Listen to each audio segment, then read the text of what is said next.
MSNBC doesn't know what to do. They're freaking out. Why? Because they've lost audience. But most importantly, they've lost touch with America.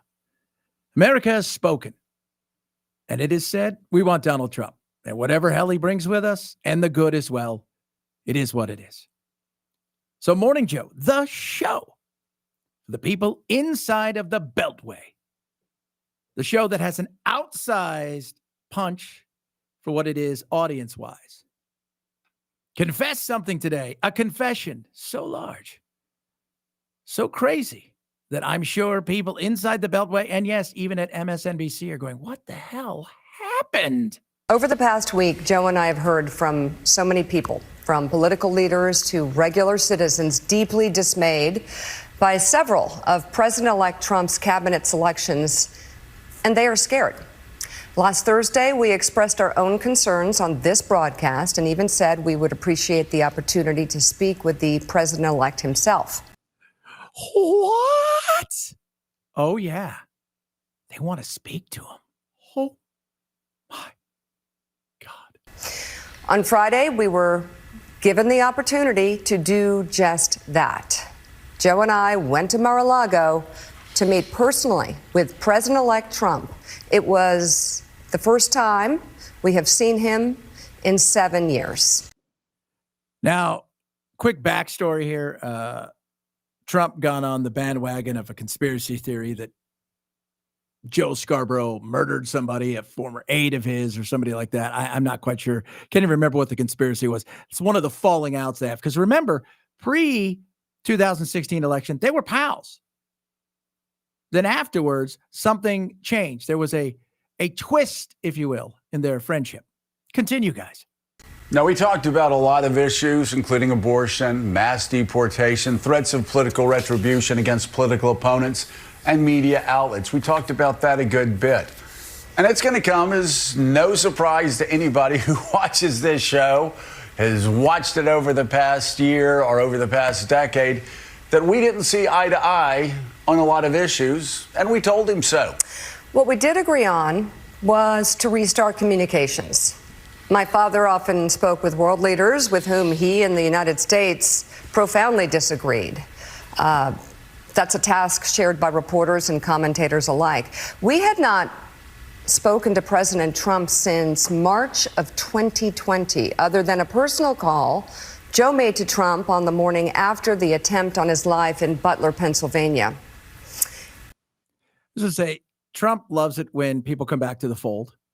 And for all the horrible things they've said about Trump for the last umpteen years, the reality is the fact that you're giving him a opportunity, Morning Joe and Mika, to come and speak to you.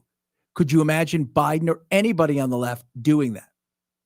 Where Ducey or any of the people that are on the morning shows or even Brett Baer having the opportunity to sit down?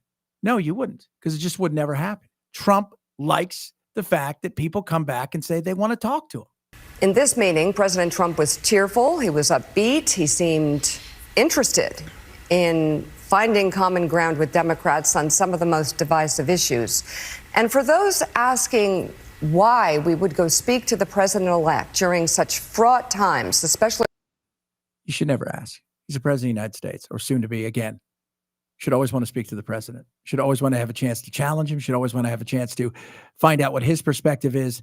Hence the reason why you guys have flailed over and over again, because you were never interested in what, quote unquote, the other side had to say, except for deeming them evil and bad, Nazis, racist, and demonizing them across the board in just about every move they made. Yet, alas, they won. So maybe you should go, maybe we should find out exactly what the deal is. Between us, I guess I would ask back, why wouldn't we? 5 years of political warfare has deeply divided Washington and the country. We have been as clear as we know how in expressing our deep concerns about President Trump's actions and words in the coarsening of public debate. But for nearly 80 million Americans, election denialism, public trials, and January 6th were not as important as the issues that moved them to send Donald Trump back to the White House with their vote. Joe and I realize it's time to do something different. And that starts with not only talking about Donald Trump, but also talking with him. 80 million people sent him back to the White House. 80 million people. Why? Think about this. This guy was done and dusted on the 7th of January. Lo, those many years ago.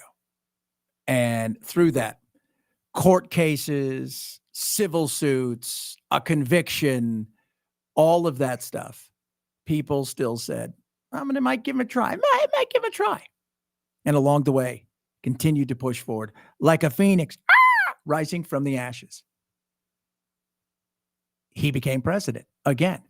And going to talk to him is a good thing. We should all be talking to each other, regardless of party affiliation. Find out what binds us, what makes us the country that we are, and then say, hey, look, we've got disagreements. I'm willing to hear your side. You should hear my side, and we can go from there. It is never going to be perfect. But until you realize that the other side isn't the enemy, you're going to continue to get your ass handed to it. Stop talking down to the American people. That's why you failed. Start talking to them. And most importantly, start listening. That helps tremendously as well. Just point it out there. Make sure you subscribe, like, share, do all those things.